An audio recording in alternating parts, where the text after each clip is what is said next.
कानू समाज की चेतना, अब बदलाव की बारी है।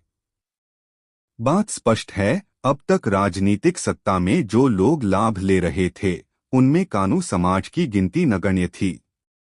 कभी मध्येशिया हलवाई परिवार संगठित होकर गणिनाथ बाबा के पूजन में एक मंच पर आते थे, जिससे राजनीतिक पार्टियां भी उन्हें टिकट देती थीं। लेकिन जब से बिहार में जाति जनगणना के बाद कानू समाज की संख्या सामने आई है और 17 जून 2025 को पटना में आयोजित कानू अधिकार रैली तथा कंगाली बाबा के प्रति श्रद्धा का प्रदर्शन हुआ, तब से परिदृश्य बदल चुका है। वे जो कभी खुद को राजा और शासक समझते थे, वे अब इतनी जल्दी आपकी ताकत को नहीं स्वीकारेंगे। लेकिन स्वीकारना पड़ेगा जब आप संगठित होंगे। अब समय है निंदा से दूर रहकर एक दूसरे को गिराने की बजाय समाज को उठाने की दिशा में चलने का।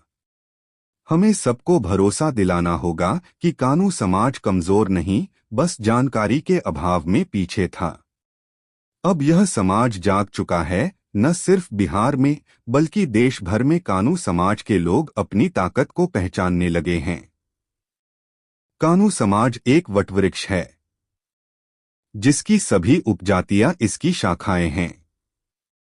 अगर हम सब इस वटवृक्ष की छाया में एक साथ आएंगे, तो सम्मान, सहयोग और शक्ति तीनों हमारे हिस्से आएंगे।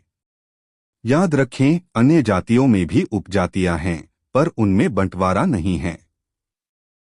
हम सामाजिक रूप से पिछड़े हैं, लेकिन हमें अब मानसिक रूप से पिछड़ा नहीं रहना है।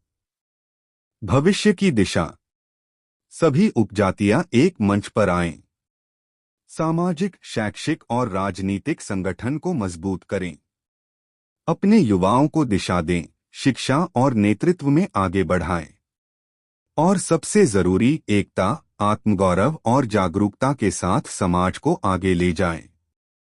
अब नारा देना नहीं, काम करना है। कानू समाज अब जाग चुका है और अब रुकना नहीं है।